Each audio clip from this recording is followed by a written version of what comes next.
Səhifə 109-un izahı Reading 2. Oxu 2. Across the curriculum. Language and arts. Dil və sənətlər. A Japanese festival. Bir Yapon festivalı. Birinci. Look at the title and the images. Discuss the questions with a partner. Başlığa və təsvirə baxırıq, şəkilə baxırıq və biz sualları öz tərəfdaşımızla müzakirə edirik. Birinci sual. What can you see in the images? Şəkildə nə görürsünüz? İkinci. What thing do you think people do at Tanabata? Necə fikirləşirsən? Tanabata'da insanlar hansı işləri görməlidir? Nələr etməlidir? Biz bu suallara cavab tapmaq üçün birinci mətni oxumalıyıq. İkinci tapşırıq. Read the article. Məqaləni oxu. Where your ideas in exercise 1 correct. Tanabata. The Star Festival. Tanabata. Ulduz Festivalı. Do you know any beautiful love stories?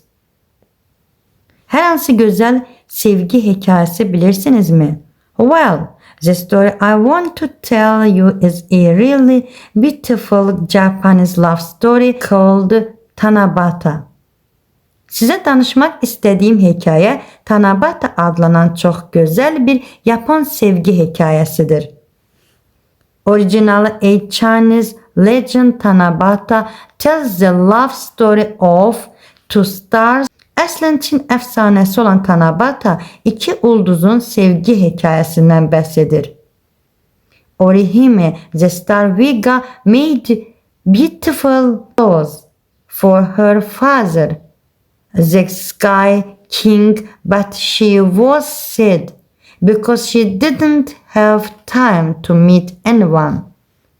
Orihime Vega ulduzu atası göy tanrısı üçün gözəl paltarlar tikirdi. Lakin o kədərli idi, çünki heç kimlə görüşməyə vaxtı yox idi. Her father organized a meeting with Nikaboshi, the star Altair, the boy who worked with cows.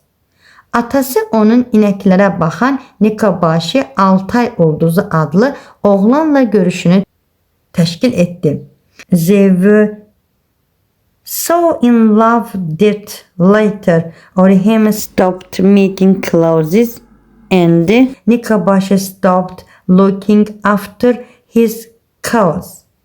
Onlar bir-birinə o qədər çox sevgi bəsləyirdilər ki, sonradan Orihime paltar tikməyi, Nikaboshi isə inəklərə baxmağı dayandırdı. Orihime's father was angry.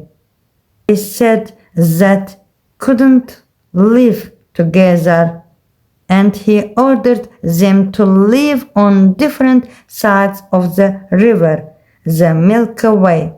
Orihime'nin atası qəzəbləndi və onların birlikdə yaşaya bilməyəcəyini dedi.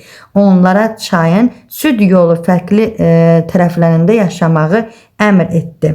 Orihime was very sad. But her father loved her very much.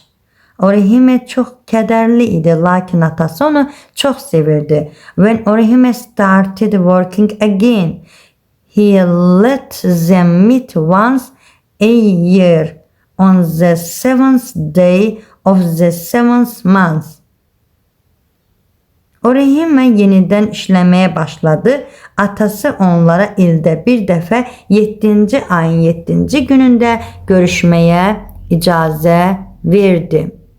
The first time they tried to meet, they couldn't cross the river. So some birds came and made a bridge for Orihime. İlk dəfə görüşməyə çalışanda çayı keçə bilmədilər. Buna görə də bəzi quşlar gəlib Orihime üçün körpü düzəltdilər.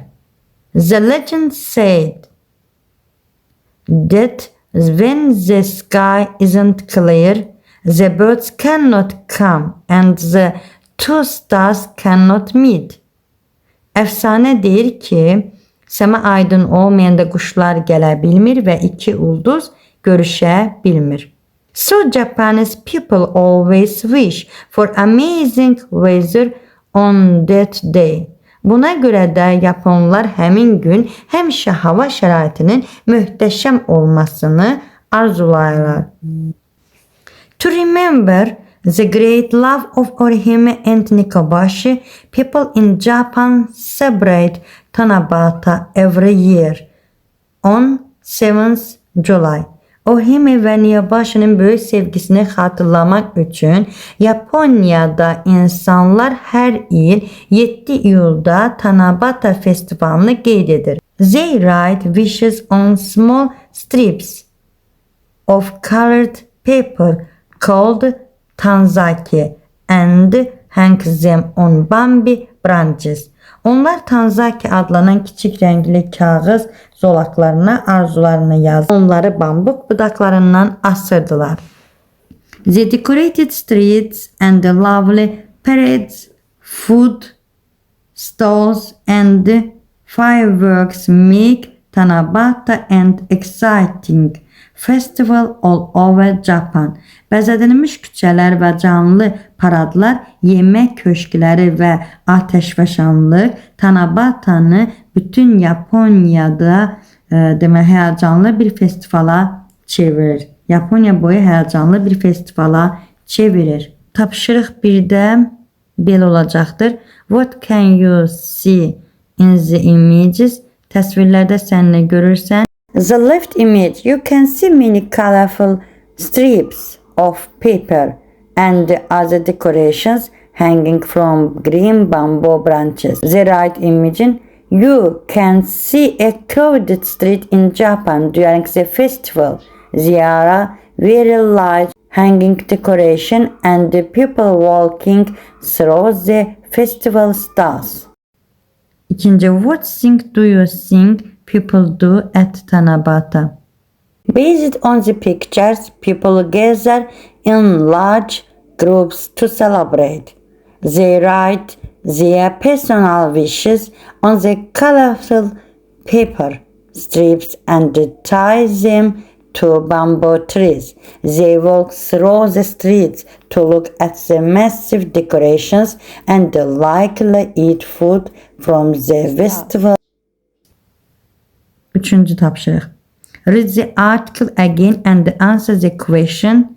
Məqaləni yenidən oxuyub suallara cavab veririk. Birinci, why is Tanabata called the Star Festival? Niyə Tanabata'nı Ulduz Festivalı adlandırırlar? Because it celebrates the love story of two stars.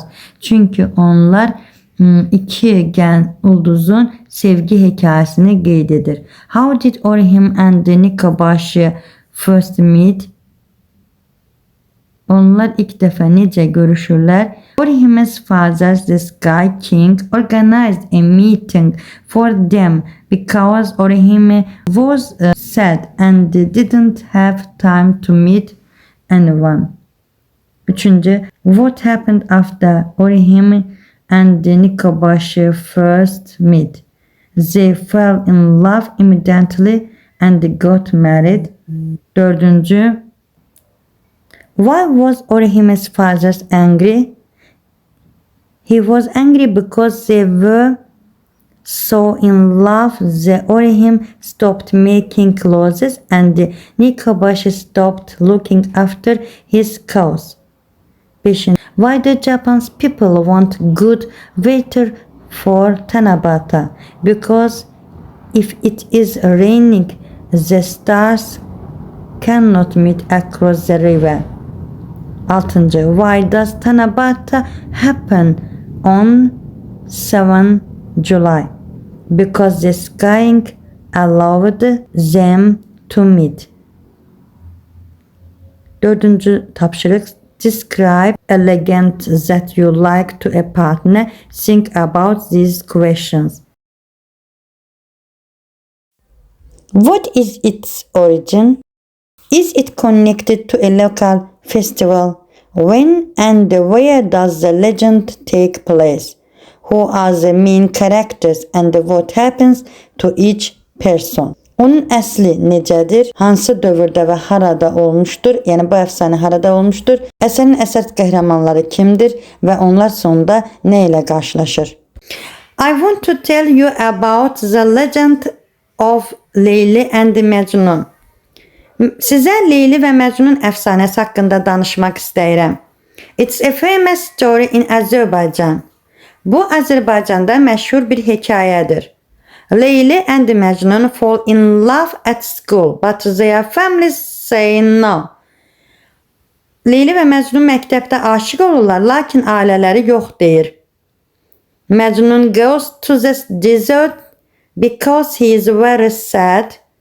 Mecnun çox kədərli olduğu üçün səhraya gedir. It's a beautiful but sad love story. Bu gözəl amma qəmli bir sevgi hekayəsidir. Səhifə 109'daki sing, düşün. Is the legend of Tanabata similar to any legends in your country? Biz bunu öncə qeyd etdiyim Leyli Məcnunla oxşar cəhətlərini birləşdirək. Mən burada yazıram. Əziz şagirdlər, növbəti dərslərində görüşmək ümidi ilə. Bye bye.